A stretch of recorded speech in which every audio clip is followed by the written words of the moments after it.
HDFC mutual fund की scheme ने one time 1 lakh निवेश को बनाया 1.5 करोड़ रुपए, 3,000 रुपए के एसआईपी से मिले पूरे 2.5 करोड़ रुपए। लार्ज कैप कैटेगरी में एचडीएफसी म्यूचुअल फंड की top scheme HDFC top 100 fund ने हर फेज में निवेशकों को हाई रिटर्न दिया है। यह लॉन्च के बाद से अब तक यानी 28 साल के दौरान अपनी कैटेगरी में रिटर्न देने वाली टॉप स्कीम में शामिल है।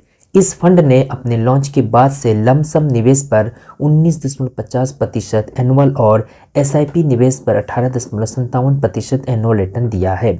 एचडीएफसी टॉप 100 फंड का इंसेप्शन डेट 11 अक्टूबर 1996 है, यानी इस फंड को शुरू हुए बीते अक्टूबर महीने में 28 साल पूरे हो चुके हैं। यानी यह फंड बीते 28 सालों में लगातार निवेशकों के लिए वेल्थ क्रिएट बना हुआ है।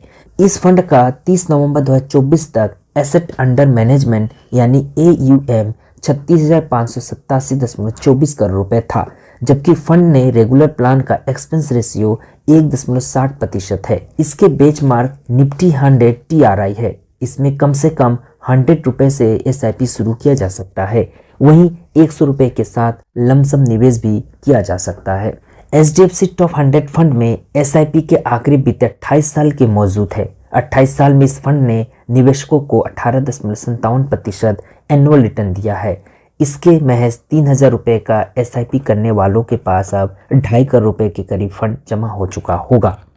अब ये जानते हैं कि एचडीएफसी टॉप 100 फंड अन्य स्कीम से बेहतर क्यों है।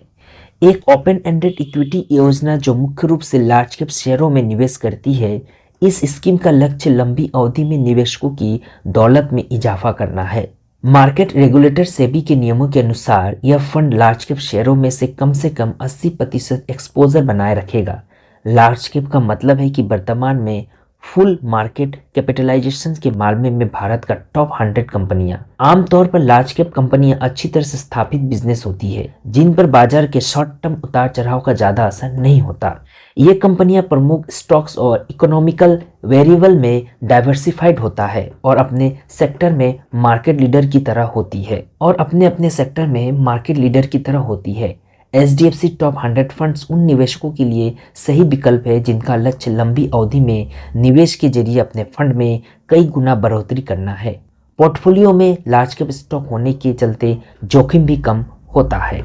हमने यहाँ एक म्यूचुअल फंड स्कीम के प्रदर्शन के आधार पर जानकारी दी है। यह निवेश की सलाह नहीं है। बाजार में जोखिम होती है, इसलिए निवेश करने से पहले अपने फाइनेंशियल एडवाइजर की सलाह जरूर ले लें।